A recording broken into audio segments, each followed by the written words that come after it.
Aí, pessoal, boa noite, bem-vindos novamente aí a uma aula de rede de comunicação de dados. Boa noite para quem chegou. O Bruno, Dinael, Kevin, Felipe, Guilherme, Nayan. O restante do pessoal está chegando. Vamos começar já o que a gente tinha que falar, né? E o que a gente tinha que falar mesmo? Na aula passada, na aula passada a gente estava vendo que era SNMP, né? Então, deixa eu começar a apresentar a janela de protocolo, mas eu acho que na aula passada deu para a gente entender algumas coisas importantes, né, de protocolos. Primeiro, a gente tentou entender melhor o que é aquele esquema de modelo de referência, que existem dois, na realidade tem três, né, porque o modelo TCP/IP, depois de um certo tempo, ele passou por uma modificação, só para ficar um pouquinho mais detalhado, né, porque o próprio pessoal que cuidava de sistemas de computação, aí, de redes de computadores, o pessoal achou que era melhor dividir uma das coisinhas que o modelo original do TCP/IP tinha juntado lá para ficar melhor para eles. Tá, eles revisaram um pouquinho, deu só uma modificaçãozinha, mas não tem muita diferença, não. Então, o que a gente aprendeu, na realidade, é que o modelo de referência nada mais é uma maneira de você classificar os protocolos conforme a utilidade deles. Então, se um protocolo tem a utilidade de servir como um protocolo que faz transmissão de dados na rede, ele fica classificado numa camada, vamos dizer assim, do modelo de referência. Se ele é um protocolo de serviço, de solicitação de serviço, tipo HTTP, tipo FTP, né, que é o File Transfer Protocol, então ele fica alocado numa outra área dos modelos de referência. Tá? Bom, só para a gente lembrar, os dois modelos de referência que a gente tem, esse modelo TCP/IP, que tem 4 camadas, tá? E o modelo de referência da OSI, tá? Que tem 7 camadas. Então, na realidade, quando você pega um protocolo qualquer, tá? Você vê para que ele serve, né? Qual foi a necessidade de se criar e para que ele se preza, o que ele faz na rede. Então, dependendo do que o protocolo faz, você classifica ele dentro de uma das camadas aqui. Uma coisa que é importante a gente entender é que você pode estar se referindo a um sistema, né, utilizando esse modelo de referência OSI, e ora, cara, você pode estar utilizando esse outro modelo aqui para se referir aos protocolos. E o que é mais importante, é óbvio, né, que se você usa esse modelo na rede, tanto a parte de transmissão quanto a parte de recepção e vice-versa, ou seja, todos os elementos que estão conectados naquela rede, quando você vai conversar com eles, eles também vão usar o mesmo modelo de referência, porque senão fica meio complicado, né?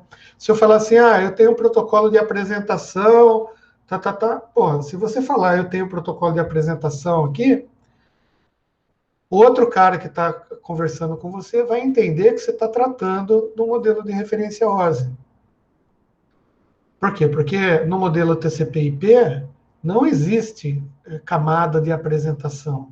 Tanto a camada de sessão, apresentação ou aplicação, tá?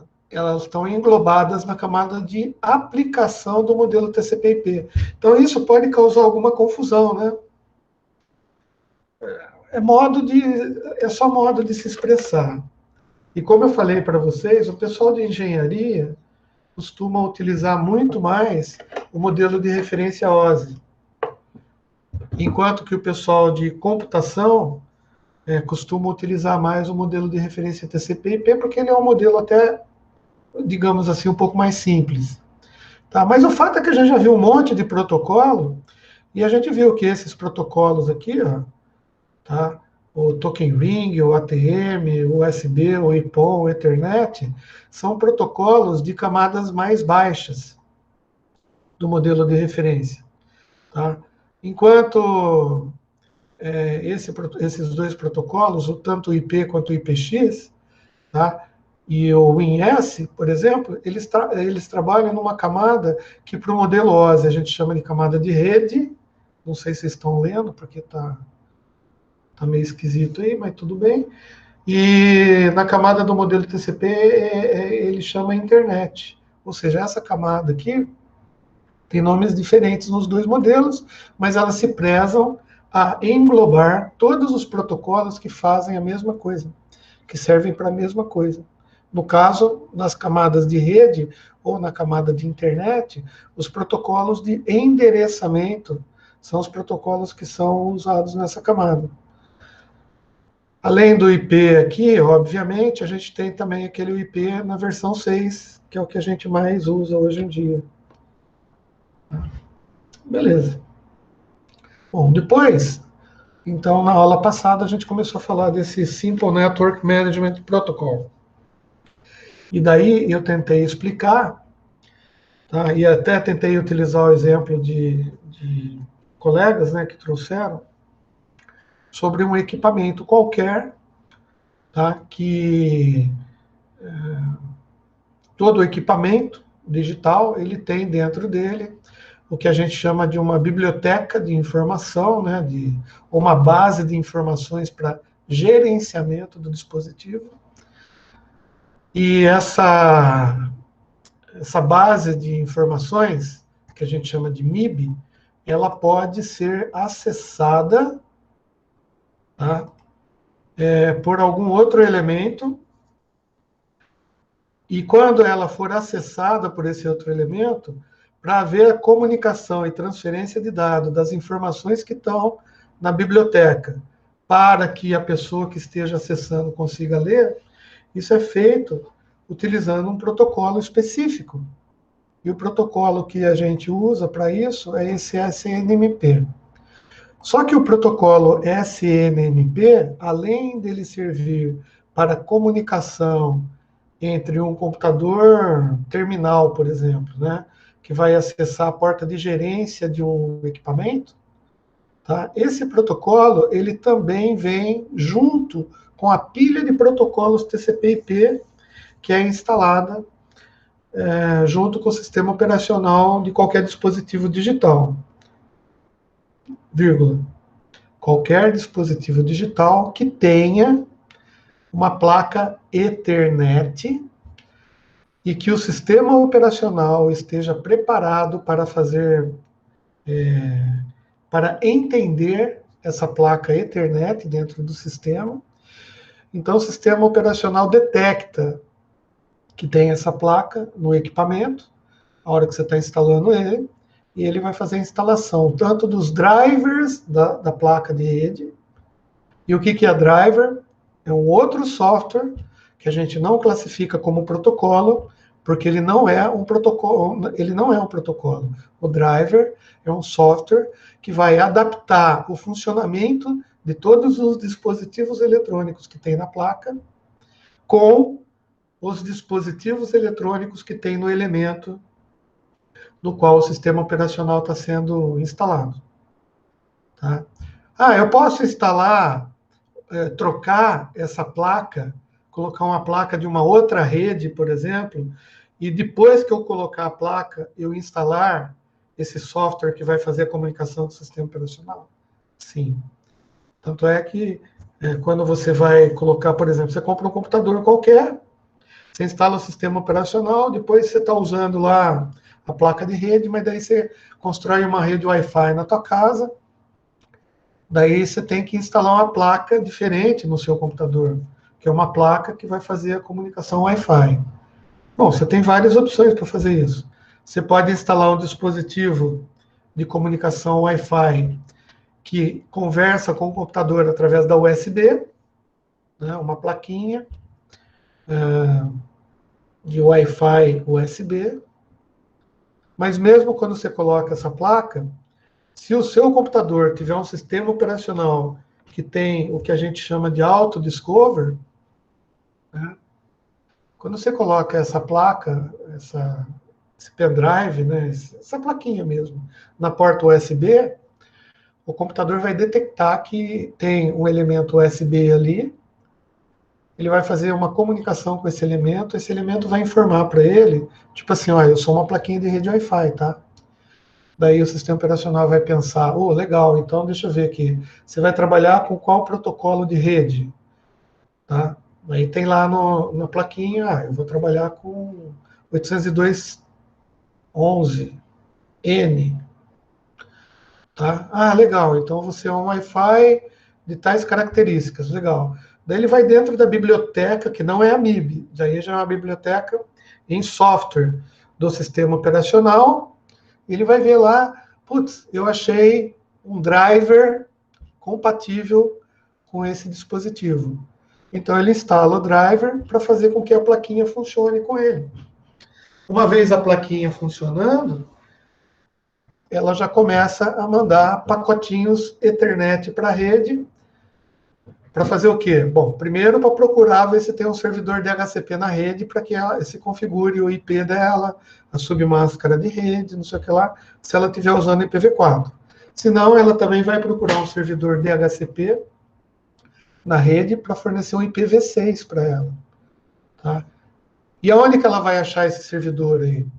Bom, esse servidor, geralmente, na tua casa, você tem lá o modemzinho da NET, né? Que nele tem instalado um servidorzinho, né? DHCP. Ou um roteadorzinho, aquele roteador Wi-Fi que a NET instala. Professor, Oi. desculpa atrapalhar você aí. Mas hoje, o IPv6, onde é mais assim, a gente mais usa o IPv6 hoje? Porque, cara, eu só trabalhei com IPv4 até agora. Então, eu vou contar uma história para você. Eu iria contar essa história quando a gente fosse ver IPv6, mas eu já posso começar a adiantar a história para vocês e eu mudo, então, a intenção da aula de hoje, tá? Vamos falar de IPv6. Aonde você encontra o IPv6? Quando a quantidade de endereçamento da internet começou a ficar muito escassa, porque começaram a surgir muito mais computadores do que a capacidade de endereçamento IP, os caras criaram o NAT. Lembra que a gente conversou sobre o NAT? Que já era uma maneira de você, tipo assim, isolar, né, os IPs das redes da internet para os IPs das redes privadas, tá? E você conseguir usar mais IPs nas redes privadas e usar IPs de internet só para os equipamentos que realmente estariam disponíveis na internet. Então foram criando uma hierarquia de redes, que é mais ou menos aquilo que a gente viu lá na aula de classes de redes, né? E máscara e submáscara de internet. Bom, o fato é que, com essa abertura, eles conseguiram dar uma sobrevida na quantidade de endereçamentos da internet. Por quê? Para conseguir um IP de internet, tá? O IP que você até se referiu na aula passada, de IP fixo, né? É um saco. Por quê? Porque dependendo da onde você está com o seu computador, o provedor de acesso, que é a rede do provedor de acesso não é a internet, é uma rede privada. Portanto, a rede da Vivo é da Vivo, a rede da Claro é da Claro, a rede da NET é da NET, tá? Então, os IPs que tem dentro da rede da NET são IPs da rede da NET, eles não são IPs de internet. Mas você tem que falar na internet, concorda? Então, a gente usa o Network Address Translator para fazer esse tipo de comunicação, onde ele pega um IPzinho da rede da NET, quando vai sair para a internet, para o roteador final, para o gateway da NET, tá? Que vai sair para a internet, ele converte no IP de internet. Isso deu uma sobrevida. na quantidade de números disponíveis para endereçamento IP na internet. Só que começou a chegar tanto computador, cara, que os caras tiveram que refazer esse endereçamento. Tá? Então, se a gente lembrar do endereçamento de internet, o IPv4, ele era composto, tá, de quatro números, tá, decimais, que variavam de 0 até 255, não é isso?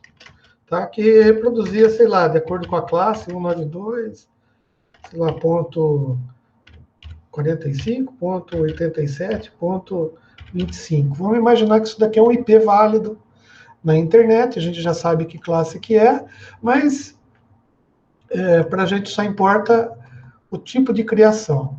Legal, e a gente sabe que esses números aqui, ó, tá? Tanto o 5 quanto o 2, o 7, o 8, o 5, 4, o 2, o 9 e o 1, né? Eles são números decimais, tá? Mas na internet, a gente usa binário, não é?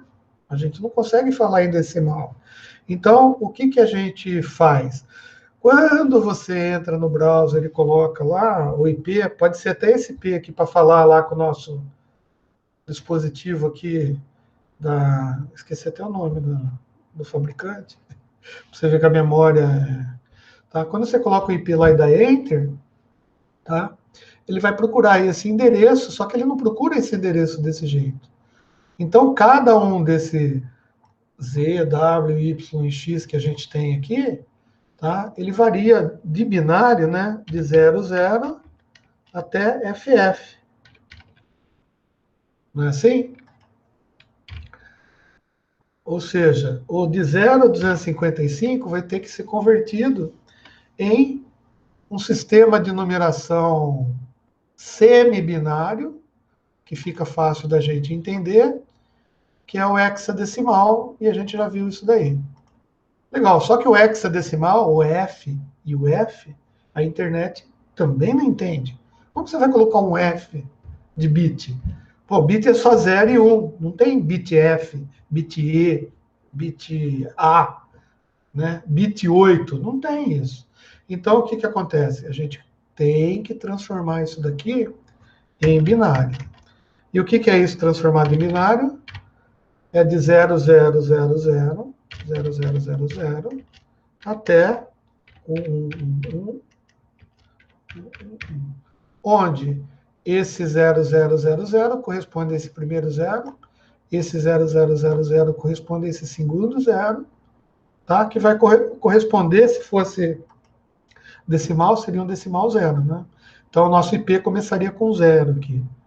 Mas, e o FF é isso daqui, é 1. Beleza, isso daqui é conversão binário decimal. Beleza. Só que para a gente entender, então, a quantidade de elementos que a gente pode colocar na internet, sem considerar a criação de classes, porque a própria criação de classes já limita as faixas de números, vocês lembram? A gente diz assim, a classe A vai trabalhar com o primeiro bit igual a 1. Bom, então já limitou já. Se o primeiro bit aqui, do primeiro zero aqui do X, vai ser sempre 1, tá?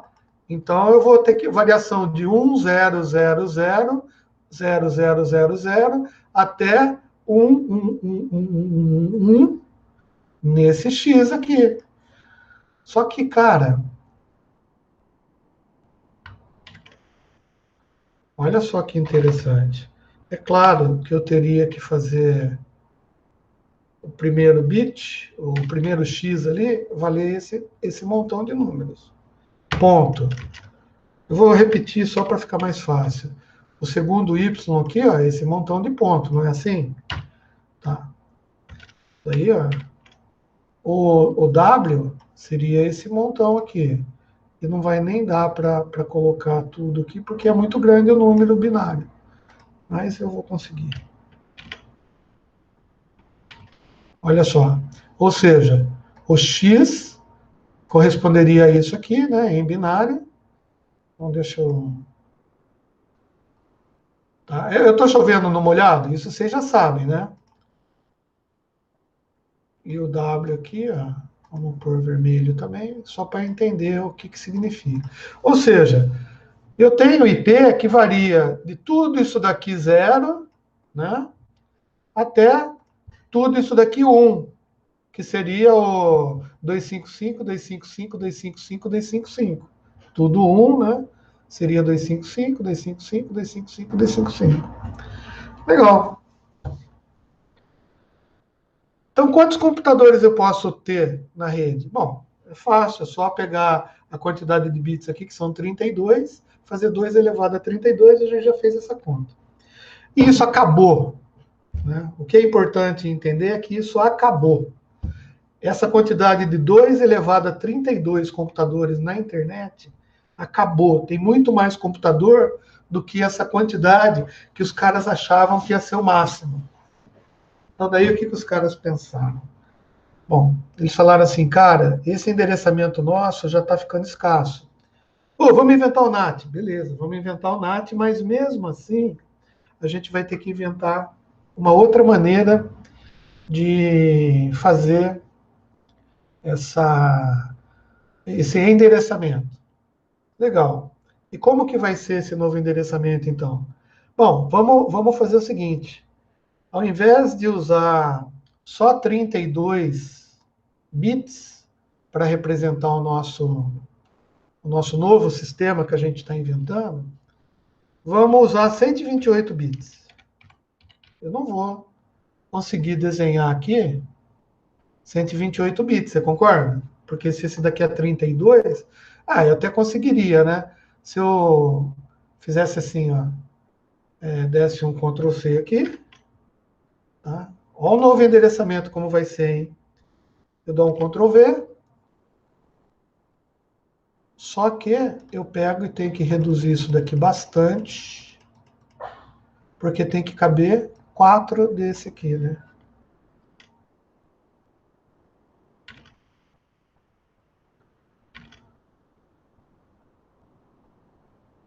Tá? Ou seja, eu tenho 32 no primeiro, 32 no segundo, 32 no terceiro e 32 bits no quarto. Isso daqui, tá? Obviamente, vai repercutir em 2 elevado a 128. Portanto, a quantidade de equipamentos colocado na internet utilizando esse tipo de endereço aqui, cara, cresceu pra caramba. Beleza, então a gente... E em binário vai ser isso daqui, ó. Variando de tudo começando com 0, você concorda comigo? São 128 zeros, que é o endereço 0, e depois 128 uns para formar o último endereço de possibilidade de endereçamento. Vocês concordam comigo que isso cresceu pra caramba, a quantidade de... Eu não sei nem fazer a conta. Se vocês quiserem, faz 2 elevado a 128 e vai ver quantos trilhões de computadores que você pode colocar na internet. E é número válido de internet, é um endereço válido. O negócio é tão grande, o número é tão grande, que os caras pensaram assim, porra, cara, se a gente fizer isso, vamos fazer assim então. Não vamos mais usar NAT, não vamos mais usar classe de endereçamento. Não precisa mais disso daí. Por quê? A quantidade de computador é tão grande que até nas redes privadas lá, no carinha que tem lá a geladeira dele, tem um mosquito andando aqui, cara, voando. Até na geladeira dele, a gente pode colocar um IP válido de internet, cara. Por quê? Porque a quantidade de equipamento, o número de equipamentos colocados na internet vai ser tão grande que a gente vislumbra até colocar tampinha de latinha automática que fala na internet, se a gente quiser.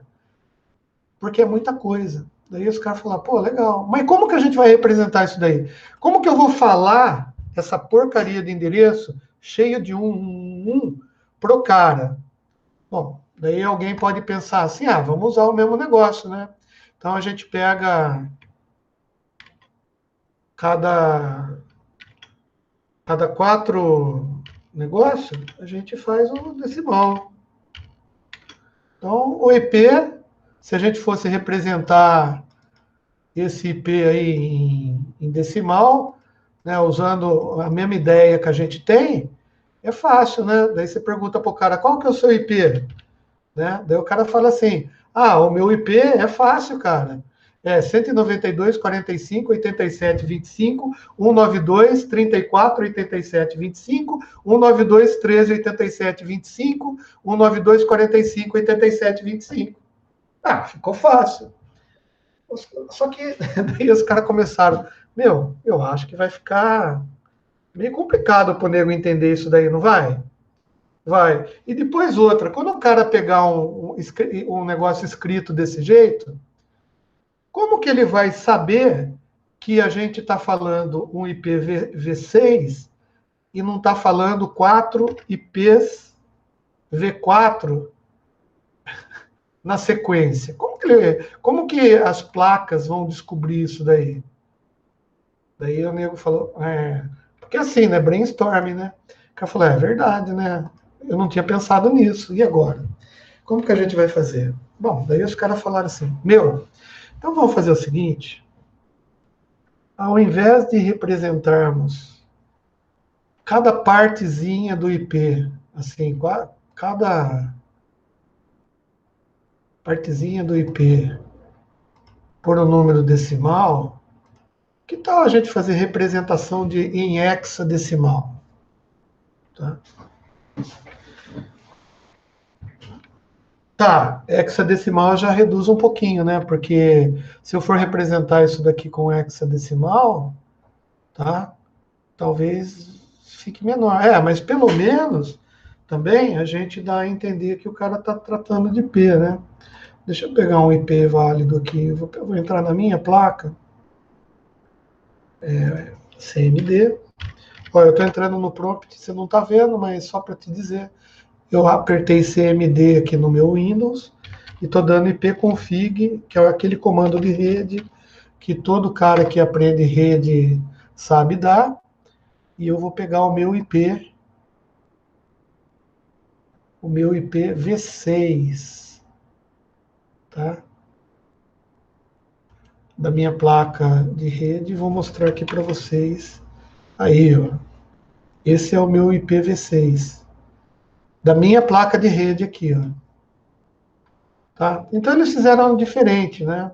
Eles pegaram e dividiram toda essa palavrona grande aqui em grupos, tá? De 4 números, mas esses 4 números aqui são... tem 3 também, mas eu já explico logo logo. Tá? Tem regras de formação, claro. Tá? Mas ele escreveu assim 4 números, cada bloquinho. Né? E em vez de usar o ponto para dividir, que nem eles usavam aqui, ó, eles usam esse pontinho, esses 2 pontos aqui, ó. Deixa eu pintar de... Eu vou dar um aumentado aqui, tá? Para dividir um bloco de outro, tá? Ó. Então, cada bloquinho, eles colocam 2 pontinhos. E assim eles criaram um sistema de endereçamento. Bom, esse sistema de endereçamento também, obviamente, a máquina vai ter que converter nessa sequência de zeros e uns aqui. Concorda? Só que daí os caras começaram a criar umas regras diferentes aí. Eles falaram assim, cara, é o seguinte, ó. Uma coisa eu garanto para você. Todo bloco tem que ter 4 números hexadecimal. O que significa isso? Significa que que nem esse 2, por exemplo, aqui, tá? Equivale 4 bits. Então, esse 2, que eu vou até destacar aqui em amarelo, negrito, grandão, equivaleria provavelmente a esse... Provavelmente não. É uma equivalência. A esses primeiros 4 bits aqui da minha palavra de 128 bits. O 8 seria esse daqui, tá? O 0 esse daqui e o 4 esse daqui. Ou seja, eu peguei como se fosse um IP, né? Antigo aqui e separei por 2 pontos. Ah, mas aqui só tem 3, César. Por que tem 3? Porque tem uma regra de formação desses endereços que ele diz o seguinte: o 0 você pode omitir. Como assim omitir? Cara, o cara dizer 14C ou dizer 014C, na realidade ele está querendo dizer a mesma coisa. Por quê? Porque o 0 à esquerda é que nem a nossa nota na prova de física quântica, né? Não vale nada 0 à esquerda. E para os caras eles chegaram a essa conclusão, não vale nada. E mais, olha só, se o endereço fosse, por exemplo, essa parte do endereço aqui fosse 0000, que pode ser, concorda? Isso daqui não é uma partinha só do endereço, pode ser 0000, né? Se for 0000, você pode omitir. É a regra de formação do endereço IPv6, que a gente vai ver com mais cuidado daqui a pouco, ou em outra aula, na realidade. Eu só estou falando para mostrar para vocês como que funcionou. Ou seja, eu posso... e se eu tivesse outra sequência de 0000 aqui? Tá? Eu também posso omitir, tá? Só que eu não posso deixar os pontos e vírgula. E como que a plaquinha, né, ou o servidor DNS, porque a gente tem DNS também, eu continuo escrevendo no IPv6, eu continuo escrevendo www.fan.com.br, né? Isso daí vai para o servidor de DNS, tá?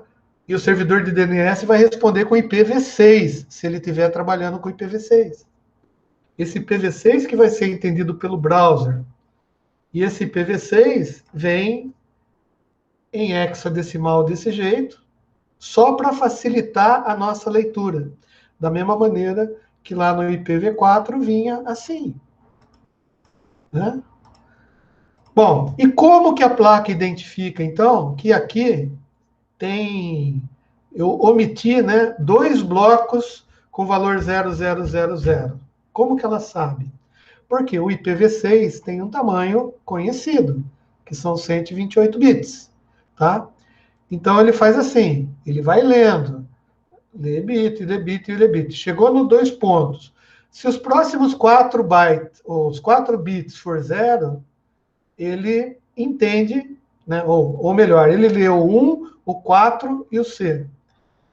E depois ele enxerga 2 pontos. Pô, se ele leu o 1, o 4 e o C, e ele sabe que o bloco é formado de 4 dígitos, vamos dizer assim, ele subentende que o primeiro dígito foi omitido.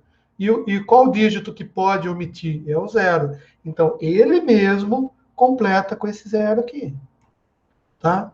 Beleza. Daí ele lê 3B88, 2 pontos. Legal, tá o bloco completo. Daí ele vai ler o próximo bloco, ele lê 2 pontos. Ele fala assim, tem algo errado, tem que ter alguma coisa aqui no meio. Eu sei que eu tenho o número certo de blocos, que a gente viu aqui, 1, 2, 3, 4, tá? No caso é 8, né? Mas não vem ao caso. Eu sei que tem um bloco que está omitido aqui. Então, eu coloco o que está omitido. Daí eu continuo lendo. Lá, lá, lá, lá, lá, lá, lá, lá, lá, lá, lá, lá, lá, lá, lá, lá, lá, lá. Faltou um bloco para completar a palavra inteira. Daí ele volta naquele bloco que tinha 2 pontinhos seguido de 2 pontinhos, e ele fala assim, cara, tá faltando um bloco. Se ele está omitido, significa que ele é 000 aqui. Nossa, é um pouquinho mais complexo do que essa formação, tá? Bom, outra coisa que é bom a gente entender aqui é que dá uma olhada no C, dá uma olhada no B, Tá? Presta uma atenção um pouco mais atenta aí, tá? Dá uma olhada no A e no C e no D aqui, ó. Tá? E dá uma olhada nesses dois Cs, tá? Pô, eu não falei que era hexadecimal? Tá. E quando a gente vai criar um hexadecimal, a gente não tem que colocar a letra A, B, C e D em maiúsculo, que era a formação do hexadecimal? Sim. Então, para não confundir esse negócio aí, tá? Que é o IPv6, com o número, por exemplo, hexadecimal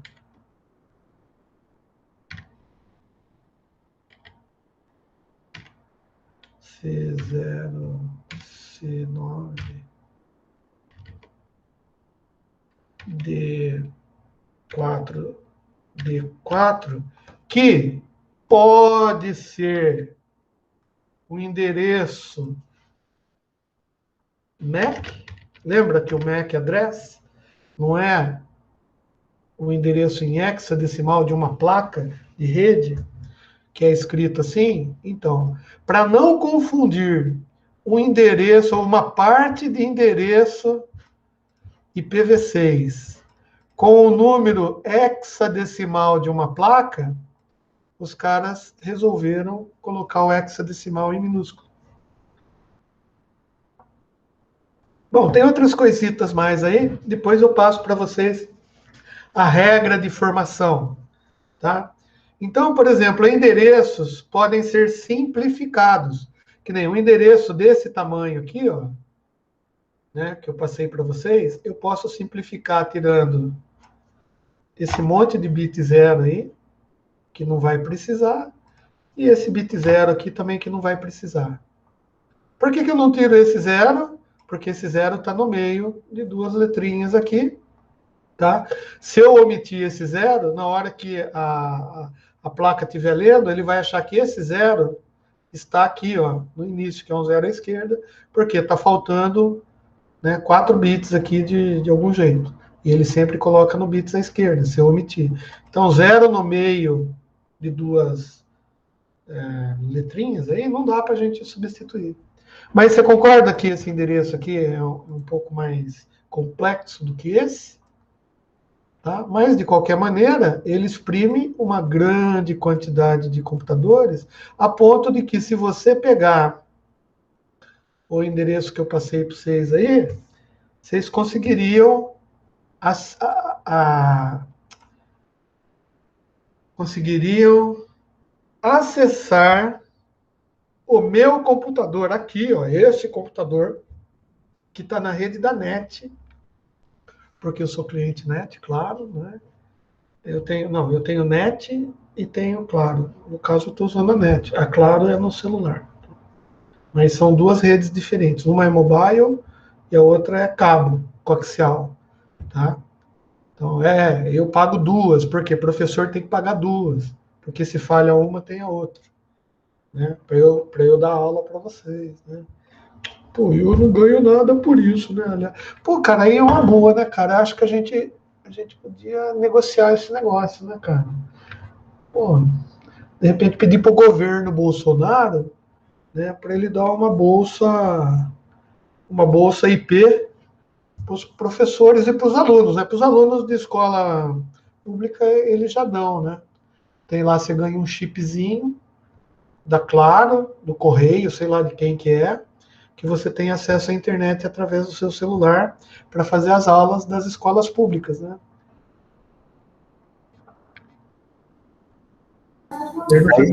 Aí você está pedindo demais, professor. Nada, cara. Socialismo. Ué, socialismo. Você paga e todos recebem. Eu acho que nada mais do que justo. Vou pensar, vou mandar lá uma petição aí, porque eu sou assim, cara. Eu sou assim com o Carlos Bolsonaro. Ou com o Lula. Né? Tá parecendo com o Lula. Eu era assim com o Lula, né? Ah, tá. Depois tá parecendo mais para o Lula do que com o Bolsonaro. Depois cansou, né? Olha, parceiro, minha barba. Depois eu cansei, doeu muito em mim esses anos que eu apoiava o Lula.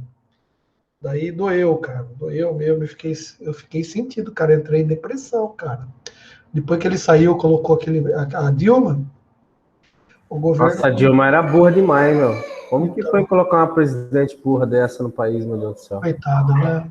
Então, e daí eu fui ficando desanimado, começou a doer, sabe, inchar, doeu, né? Daí, no segundo mandato, então, a Dilma começou a colocar areia. Começou a fazer aqueles negócios que a gente viu, né? Obra não sei aonde, né?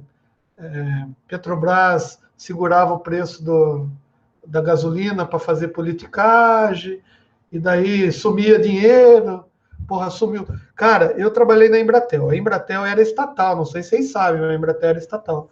E a Embratel tinha um fundo de pensão privado.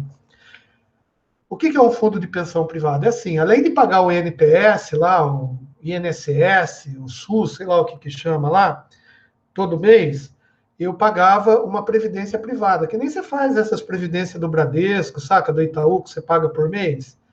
Tá? Então, na Embratel, eu pagava isso daí, chamava Telos, né? Essa previdência privada. Eles pegavam o dinheiro de todos os funcionários, a empresa pagava uma parte e o funcionário pagava outra parte, ficava numa conta corrente lá, era como se fosse uma outra aposentadoria. Duas aposentadorias. É. Tem empresas que é assim até hoje, professor. Isso, tem um monte de empresa que faz isso para o funcionário, inclusive a dos Correios, né? Que era o Postales. A gente tinha a Telos e o Correios tinha o Postales. Cara, quando a turma do governo, porque a Embratel foi privatizada com o governo Fernando Henrique, daí o comprador da Embratel, obviamente, assumiu essa previdência privada, mudou um monte, ficou bem pior, a gente tinha assistência médica, sabe esses negócios? Que foi dividindo, foi tirando, não sei o que lá, virou só previdência. Daí eles mudaram o sistema de pagamento, de como que eles iam ressarcir a gente, a aplicação, fizeram uma zona, tudo bem. Mas privatizado, vai fazer o quê, né? A empresa que comprou tem o direito de, apesar de ser um negócio do trabalhador, ela tinha o direito de mexer. Cara, e daí eles começaram a enfiar a mão no Postales, cara.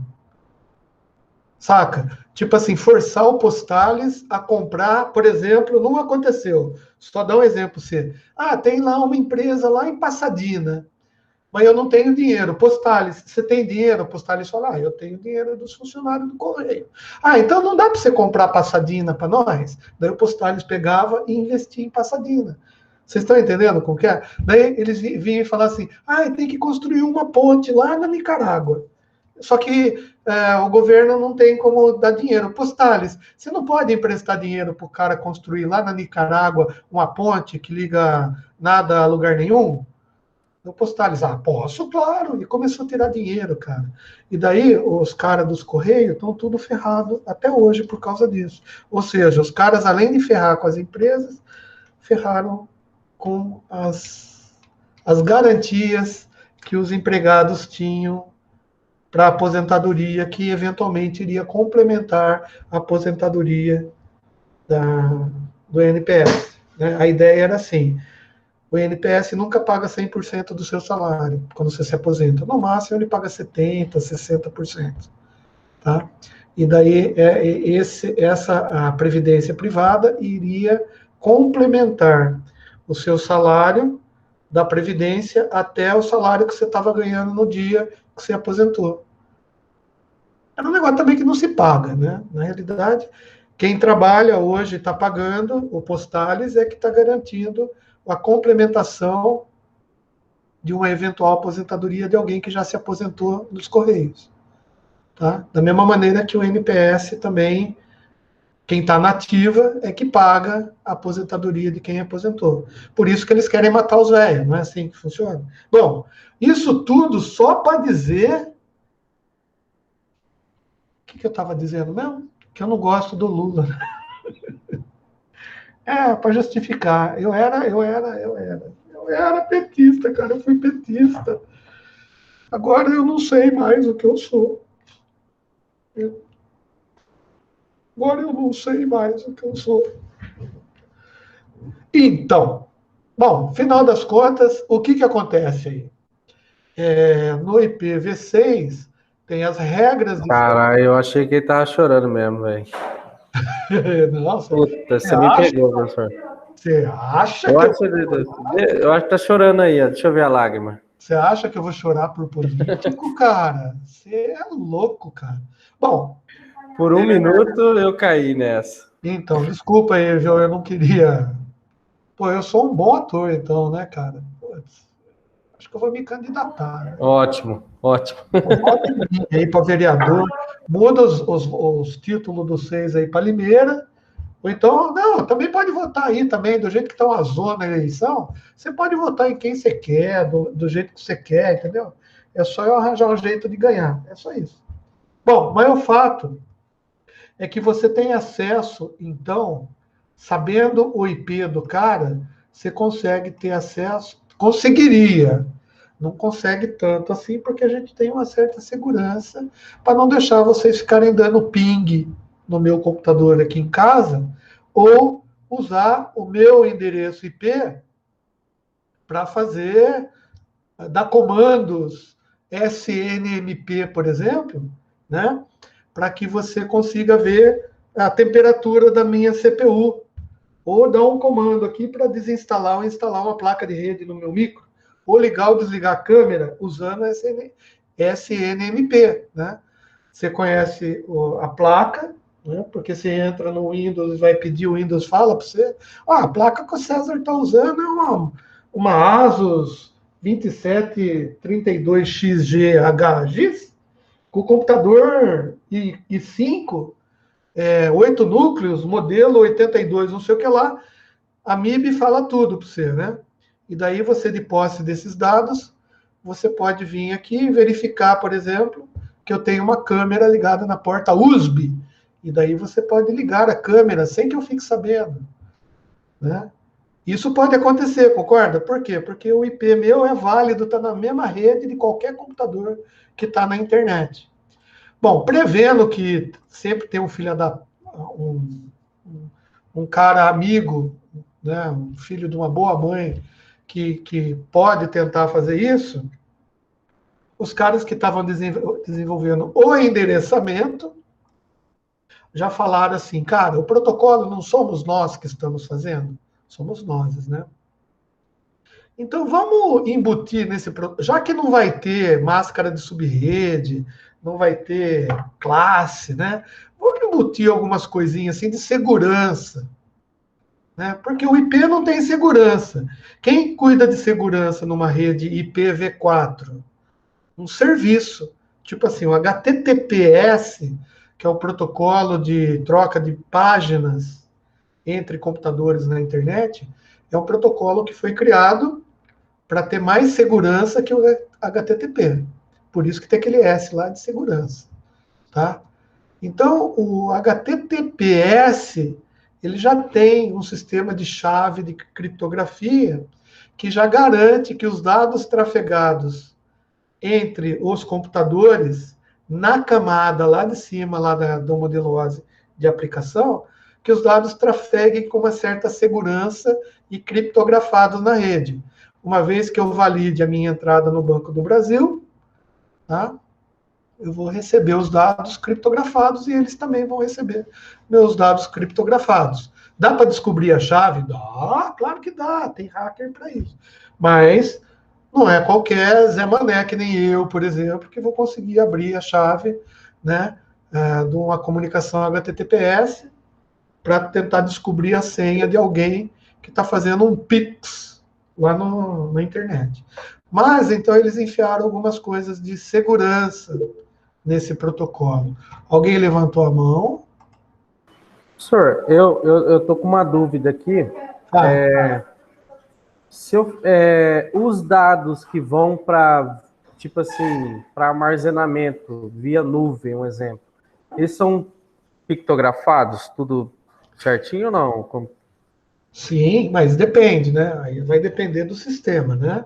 Você está falando via nuvem, nuvem, porque o que você chama de nuvem, o que você chama de nuvem, eu que sou velho, chamo de internet, tá? Porque é a mesma coisa, tipo. Nuvem é um jeito bem fresco, bem mimizento de falar internet, tá? Os caras, cada 5 anos, inventam um nome diferente mas é a mesma coisa. Então, quando você fala www, internet, você está falando nuvem. É que fica mais bonito, cloud, né? Então, eu vou pôr na cloud. Bom, beleza. O que é a cloud? A cloud, você fala assim, a cloud. A cloud não é porra nenhuma. É um monte de roteador interconectado, concorda? Que é a rede, internet. E dentro dessa cloud tem um servidor de banco de dados, não tem? Alguém tem que enfiar um computador lá, né, um servidor, e dizer assim para a rede, ó, filho, esse IP aqui, esse cara, ele vai ser um servidor de banco de dados, e eu vou colocar instalado nele um Oracle, um Postgre, um MariaDB, um MySQL, sei lá, o caralho a quatro que o cara inventa lá, e vai instalar lá e vai falar assim, ó, se qualquer computador da rede, e daí eu vou falar de você, porque você que fez a pergunta, se você quiser conversar com esse banco de dados da rede para guardar qualquer coisa tua, né, pode ser que o dono do servidor faça e desenvolva um software específico para você fazer isso. Tá? Um aplicativo para você se comunicar com ele na nuvem. O aplicativo pode ser um programa, pode ser um programa que rode no próprio browser, no seu browser mesmo, tá em JavaScript, por exemplo, é um softwarezinho lá que o cara vai fazer, e esse software ele vai utilizar protocolos com segurança, entendeu? Então, o software do cara vai usar um sistema de criptografia para garantir para você que os dados que você está enviando do seu IPv6, né, ou IPv4, não interessa, pro computador dele que está em algum lugar da internet que você nunca sabe onde está, esses dados vão estar criptografados, ou seja, só quem tem a chave, a senha, tá, para abrir isso daí, vai conseguir ver os dados. Então, nesse caso específico, os seus dados estão seguros. Mas, né, tem o Zé Ruela, né? O Zé Ruela é o Cezinha que inventa de querer dar uma de gostosão, coloca o meu servidor aqui, o meu i3 Blaster Long Dong Silver, tá? E coloco ele e falo para a nuvem, ó, eu sou um servidor de banco de dados. Postgre, crio minha página na internet aqui para guardar o teu dado. Concorda? E eu faço meu banquinho de dados aqui, meu sisteminha, do jeito que eu quiser. Tá? Eu posso até abrir mão de protocolos de segurança, mas aí vai depender de mim. Entendeu? Eu que vou. E você vai ter que confiar em mim. Porque eu que estou dizendo para você, ó, eu estou, né, safe, cara. Minha comunicação é safe. Tá? Então, cara, é meio complicado esse negócio, né, de segurança. Por isso que tem coisas. Então, assim, só para mim entender melhor, a criptografia ela é mais voltada para segurança de dados? Sim. Entendeu? A criptografia ela é uma técnica, ou na realidade é um estudo, né? Porque existem várias técnicas, vários tipos de proteção de dados que você pode implementar, tá? Tem alguns protocolos que implementam isso automaticamente pelo próprio protocolo. Por exemplo, o próprio protocolo IPv6, que é um protocolo de endereçamento só. Lembra? Ele trabalha aqui, ó, na camada de rede ou na camada de internet, na camada de nuvem, né? Então, esse protocolo IPv6, tá? Além dele fazer o endereçamento, como ele é um software, um pedacinho de software construído por uma equipe grande, e construíram ele já,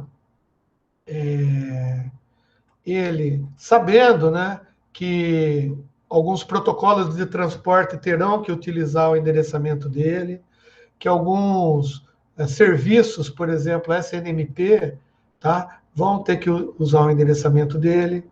Tá? Esse cara, esse grupo de trabalho, ele pensou assim, cara, já que eu estou fazendo e eu sei que tem esse problema de segurança, por que eu já não consigo implementar no próprio IPv6 alguma coisinha de segurança aqui, para embaralhar um pouco os dados, né?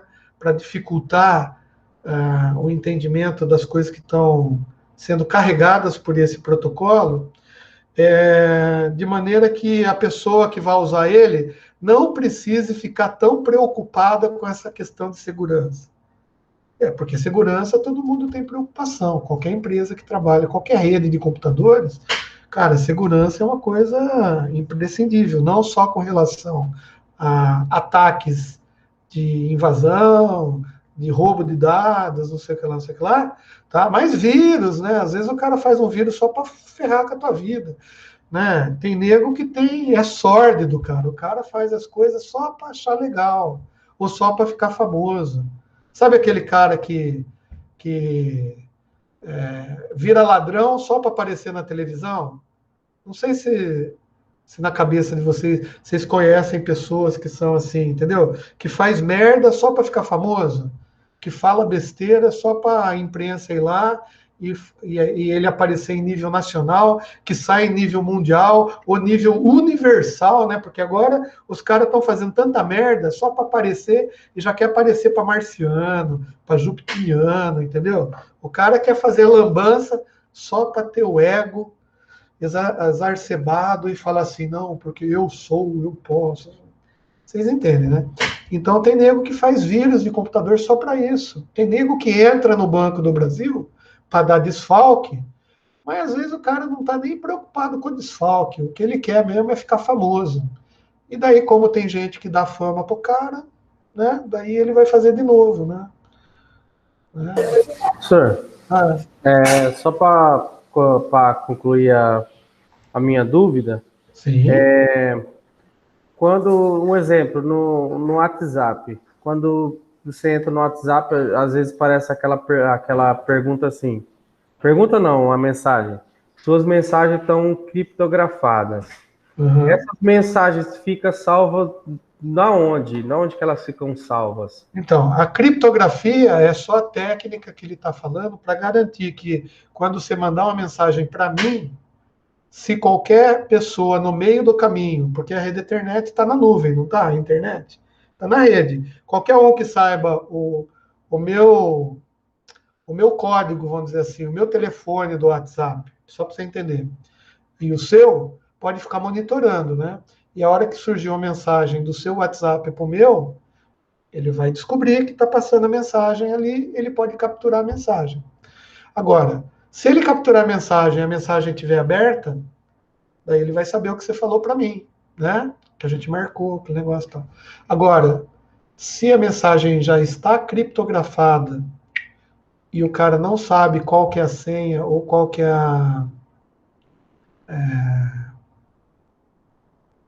a chave, né, para descriptografar e para entender lá a ordem dos bits e como que os bits estão rolando dentro da mensagem, ele vai conseguir pegar os dados, mas ele não vai recuperar a mensagem.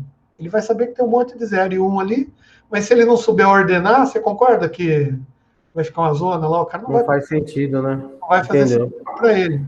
Agora, onde fica guardado isso?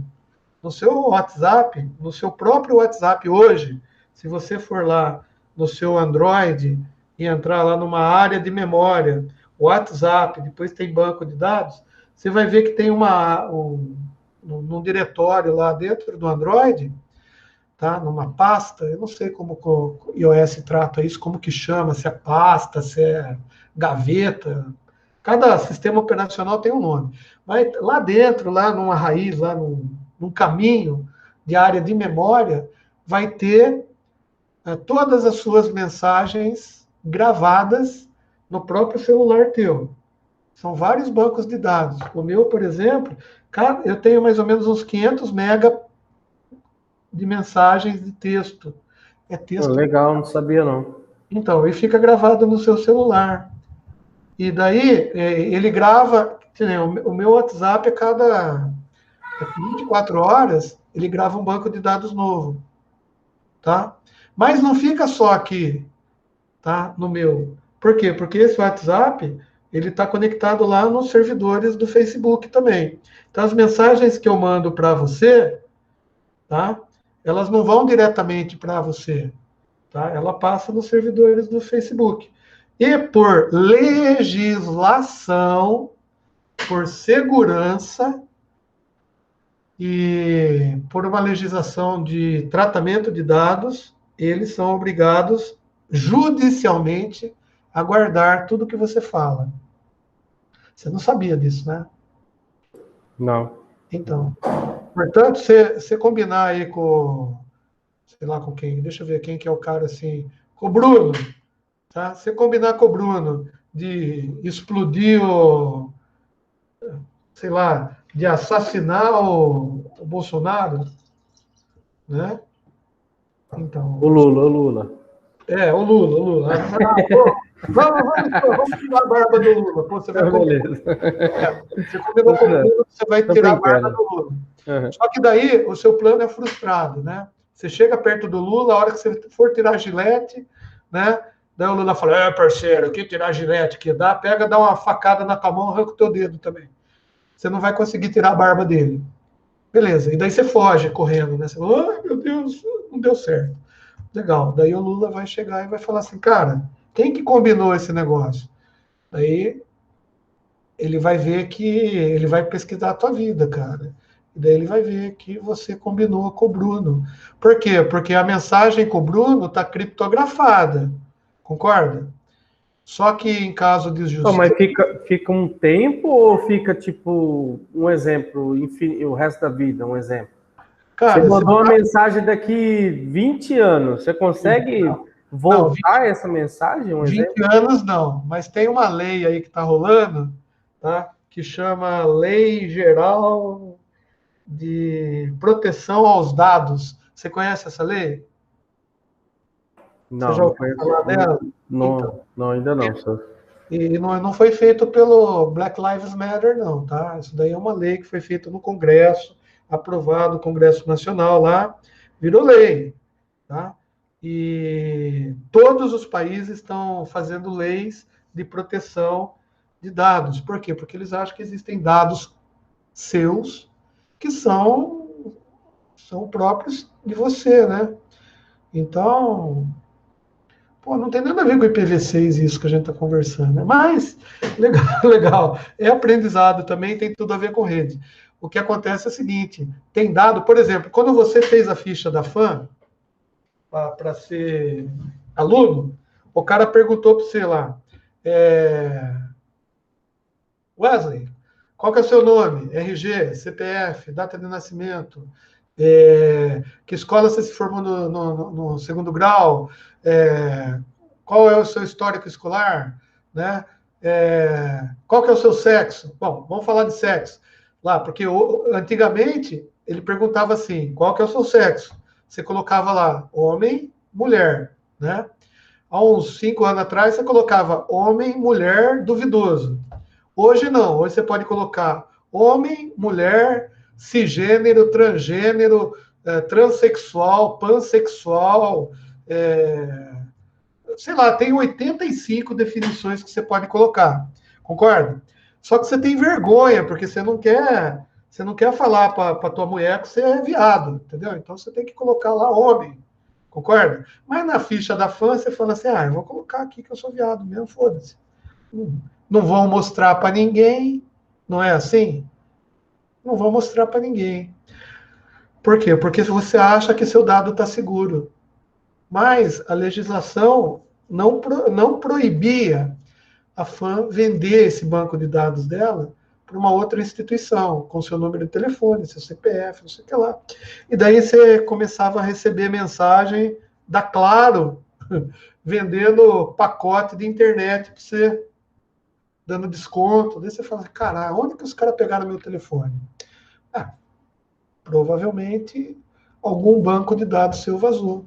Então você tem direito às informações a respeito da tua pessoa, porque são pessoais, são coisas íntimas que dizem respeito a você, a tua vida particular, a tua vida financeira.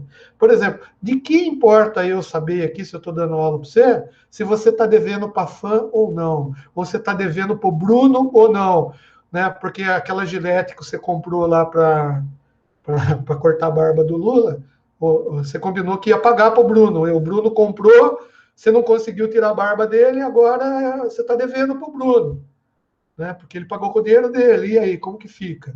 Interessa para eu saber, interessa para o João saber, para o Nayan saber que aconteceu isso entre vocês dois? Não.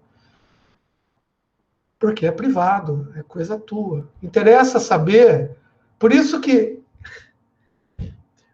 até a gravação de telefone, cara, é ilegal. Lembra que aconteceu agora há pouco tempo aí, do Cajuru com o Bolsonaro, que ele gravou a ligação do presidente, cara? Isso daí é escuta telefônica. Isso daí só pode ser feito com autorização judicial para qualquer pessoa, tá? Eu, por exemplo, que nem assim, eu estou gravando isso daqui, ó, vai aparecer na internet, entendeu? Então, eu só gravo porque você sabe que está sendo gravado. As aulas estão sendo gravadas, tá? Agora, é assim, se você falar alguma coisa aqui e o Facebook pegar o que você falou e mandar a polícia ir na tua casa para te prender porque você falou uma coisa que não está de acordo com o Google, cara, isso daí não pode ser assim, desse jeito. Não é assim que funciona. Por isso que as coisas são criptografadas. Você entendeu? Então, essa lei geral de proteção a dados é uma lei, tá, garantindo para você, tá, que o que você fala no seu WhatsApp é seu. Os dados que você coloca lá na Receita Federal são seus, tá? Os desvios que você faz lá do Postale são seus. Ninguém tem a ver nada com isso, se você roubou lá ou não. A não ser que exista uma denúncia, crime, tá? A polícia vai apurar, vai abrir um inquérito para apurar se você falou besteira, se você criou uma bomba atômica, se você andou na Deep Web, se você bateu no teu filho até espancar ele, até ele morrer. Você entendeu? Então, é assim, isso chama-se Estado de Direito, né? E a internet, a nuvem, tem que se preparar para isso. Portanto, os dados que você manda para um banco de dados que está lá na nuvem, os caras que estão guardando seus dados, eles têm que saber que aquele dado é seu e que ele não pode usar aquele dado para fazer qualquer outra coisa. Coisa que, desculpa, mas não acontece lá no nosso Xing Ling. Por isso que tem tanta preocupação com relação aos equipamentos Xing Ling que a gente está colocando nas nossas redes, né? Essa é a preocupação. Eu fui fazer um curso numa empresa Xing Lingiana, tá? E até o material do curso, até o PowerPoint do curso, o cara não podia me passar sem pedir autorização para a sede, que ficava lá no Xing Ling. Então, ele falou assim para mim, cara, é assim, o meu laptop aqui, ele está ligado direto no computador, e não é computador da empresa, não, é computador do governo chinês. Tá? Não podia falar chinês, né? Foda-se. Tá? Ou não pode falar foda-se também. Ah, se foda. E daí é o seguinte, cara, ele falou assim, ó, se eu enfiar seu pendrive aqui, tá, o meu sistema operacional vai ver que tem um pendrive aqui e vai acusar lá na empresa pro gerente de rede que fica monitorando que eu coloquei um pendrive que não é da empresa. Porque todo pendrive da empresa, quando eu coloco aqui, ele tem um softwarezinho lá dentro, tá? Que já diz para o meu computador e para o sistema todo que o pendrive é um pendrive autorizado e é meu, é responsabilidade minha. Se eu colocar o seu para passar o PowerPoint para você, os caras vão me chamar na chincha. E detalhe, eu vou até perguntar se eu posso passar o PowerPoint. Mas se eu puder passar o PowerPoint, eu vou mandar por e-mail para você. Por quê? Porque daí o meu e-mail, ele sai daqui do meu computador com o anexo, vai até a minha empresa lá no Xing Ling, tá? Passa por um proxy, um servidor proxy do governo, que tem uma inteligência artificial que vai ver o que está o que está escrito no PowerPoint. Se não tiver nenhuma coisa que comprometa o partidão, né, ele libera o e-mail para ir para a tua caixa postal e você vai ter o meu PowerPoint.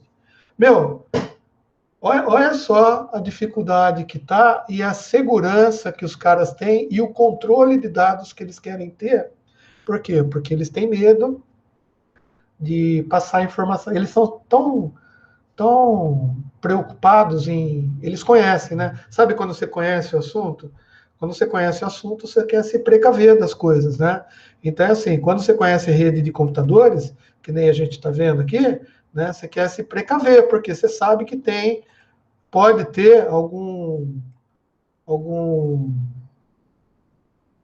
sei lá, desavisado, algum mal intencionado que queira entrar no seu computador, que nem no meu aqui não tem problema nenhum. O que o cara vai fazer?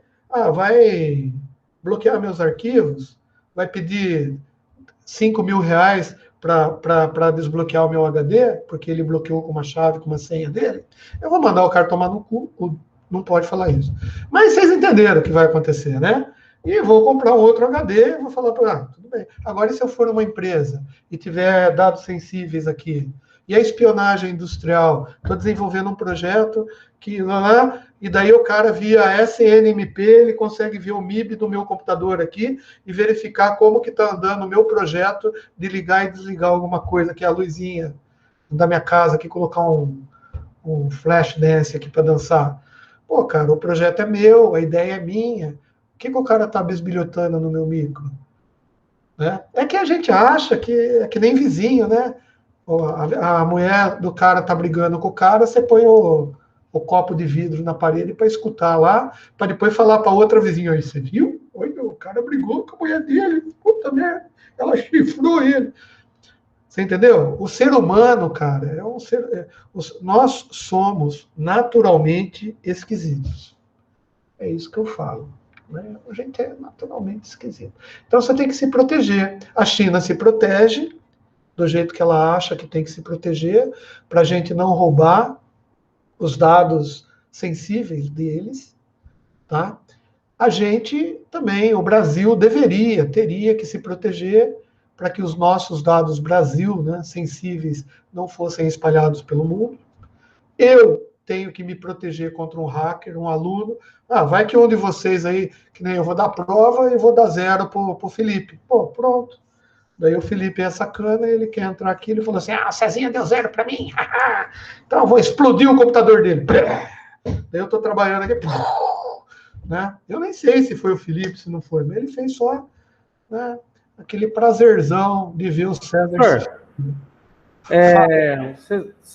Assim, você sabe... Deixa eu fazer uma pergunta aí. Moçada, é só o Wesley que existe na sala de aula? É só ele que pergunta? Ou vocês estão achando uma babaquice o que eu estou falando? Eu sou chato pra caramba mesmo, senhor. Não, professor, você falou o meu nome aqui, eu fiquei quieto, porque senão eu ia ser autuado junto com o Wesley aqui. Então... Tá vendo? Desculpa aí, Brunão, foi só um exemplo, viu? Não, professor, estamos acompanhando, só que é mais fácil escutar do que falar, porque eu manjo pouco do assunto. Bom brasileiro, beleza, é mais fácil escutar do que falar. Assim, senhor, é uma pergunta que tipo assim, acho que às vezes todos querem fazer. Você manja fazer um vírus? Claro que manja. Ixi, que tipo, o que você quer que eu faça? Não, um vírus. Um vírus, tipo, qualquer vírus, um exemplo. Consigo. Eu consigo fazer. O problema é que a minha inteligência, ela é limitada. Eu não consigo fazer um vírus que ele não consiga ser detectado por um antivírus. Tá? Porque eu não tenho tanto conhecimento assim para separar as minhas linhas de comando, tá? Em parte de software, mas eu posso fazer, não é o que eles chamam de vírus, mas eu posso fazer um script, por exemplo, para que se você executar aí na tua máquina, ele faça alguma coisa que você não saiba o que eu estou fazendo. Por exemplo, eu poderia fazer, é fácil, cara. Ó, se eu mandar um arquivinho para você escrito ferrar.bat, tá? E entregar na tua mão aí, num pendrive, ou mandar para você por e-mail. Falar assim, ó, você pega esse arquivinho que eu mandei para você, coloca no seu Drive C e clica nele 2 vezes. Tá? Ou entra no comando DOS e escreve o nome dele, ferrar.bat e dá Enter. Você concorda que se você fizer isso, você não sabe o que tem nesse arquivo? Cara, eu posso fazer um arquivinho para deletar todos os dados do seu HD sem que você tenha tempo de cancelar a execução desse arquivo. Ah, não é um vírus, concorda que não é um vírus? Eu dei o arquivo para você, você clicou, problema teu. Concorda? Agora, o que isso vai trazer para mim, além da alegria de ver você ferrar o teu computador? Não é? Que é gostoso, né? Ai, tô ferrando, cara, né? Então, o que vai trazer, além dessa satisfação gostosa, né, de eu ver um aluno se ferrando? Né? Nada, né? Mas você que fez, não foi eu, então não é vírus, né? Agora, eu posso pegar esse mesmo arquivinho, que é um comandozinho babaca do DOS, lá do prompt de comando, e eu posso esconder isso daí dentro de um arquivinho, por exemplo, de uma foto de uma mulher bonita. Entendeu? E mandar você abrir a foto. Tá? A hora que você abre a foto, o que vai acontecer? Vai aparecer, ele vai fazer o que eu pedi para você fazer individualmente. Isso que é vírus. O vírus ele dá comandos no teu computador que você não necessariamente deu. Né? Ele faz isso automaticamente. Qualquer software que você instale no seu computador, ele pode fazer coisas no seu computador que você nem sabe que está acontecendo. Não é assim? Então, e detalhe, daí você fala assim, mas eu vou pegar um software lá o Chrome, Google Chrome. Teve uma época que os tranqueira colocaram a porcaria do Baidu junto com o Google Chrome, cara, e distribuíram lá na Tucol, sei lá onde, num servidor aí, sei lá o nome lá, tá? Então, o que o cara fez? O cara pegou toda a instalação do Google Chrome e colocou o Baidu, que é o Google Xing Ling, tá? Que tem um monte de porta para propaganda, não sei o que lá. Ou seja, na hora que você pegava o software do Google Chrome e ia instalar o Google Chrome, instalava automaticamente o Baidu. E o cara ainda foi muito sacana, porque ele colocava o Baidu escondido, tá? E toda vez que você ligava o micro, ele dava um comando para aquele Baidu escondido ver se ele estava instalado, e se ele não tivesse instalado, ele se instalava automaticamente. Tá? E você não sabia onde eles enfiam, porque se você entrar lá nas páginas do sistema operacional, nos arquivos, não sei o que lá, ele está escondidinho, lá na PQP você nem sabe onde está, no arquivo temporário. Tá? Daí ele se registra no registro do Windows em várias partes, ele procria, por isso que a gente chama de vírus. Ele, de repente, ele se multiplica lá, a cada 5 horas, ele automaticamente se copia. Você entendeu? Então, isso é um vírus. Tá? Mas o que o antivírus faz, então? Ele, quando você recebe um arquivo, via e-mail, ou você faz download, tá? Ou até você vai instalar, antes de instalar, o antivírus começa a ler o arquivo. Se ele vê um comando estranho, que ele já tem numa biblioteca dele, né? Daí ele fala, opa, esse comando não dá para fazer porque isso daqui é do vírus tal. Tá? Porque ele já descobriu, já colocou na listinha dele, ele vai fazendo uma comparação. E se ele vê um comando que ele não sabe o que é, ele fala assim, cara, eu acho que tem merda aí, acho melhor você rever isso daí. Você quer mesmo fazer? Tá? Eu suspeito que seja alguma coisa que vai te ferrar. Você quer fazer? Ou põe na quarentena? Daí você fala assim, põe na quarentena. Ou deixa automático, né? Põe na quarentena já. O que é quarentena? Quarentena, o antivírus pega esse pedacinho de código, tá? E manda via internet lá para a base de dados dele. Daí lá eles têm inteligência artificial e um monte de gente que vai avaliar aquela linha de comando e vai entender o que aquilo faria no teu micro. E se eles entenderem que aquilo ia prejudicar você de alguma maneira e abrir uma porta de comunicação que não é, por exemplo, uma comunicação lembra das portas que a gente viu, né? todo o TCP/IP usa uma porta, o HTTP usa uma porta, o SNMP usa uma porta, tá, em cima do IP. Então, aquele comandinho que tem lá vai abrir uma porta que não é uma porta válida para deixar a porta aberta, qual a finalidade de você entrar no micro de alguém e abrir uma porta 2525 para que ela atenda uma comunicação de, sei lá, SPX, por exemplo? Né? Para quê? Não tem sentido. Quem que vai conversar com você SPX hoje em dia? Não sei, né? Daí o cara fica desconfiado, mas pode ser alguém que queira, através desse SPX, colocar um serviço SNMP dentro da tua máquina, tá? Ou fazer um telnet para tua máquina sem que você perceba, ou ligar a tua câmera, ou deletar os teus arquivos no HD, ou colocar uma criptografia no teu HD para vender a chave para você. Ou maldade, cara. Tem um monte de gente para fazer. Entendeu? Bom, beleza. Moçada, é assim, ó. A aula hoje a gente não ia tratar de IPv6. Obviamente, eu só falei o cerne, né, de como o IPv6 funciona, tá? E eu gostaria que vocês ficassem mais tranquilos, né, porque eu vou passar os dados sobre o IPv6, como que ele foi criado.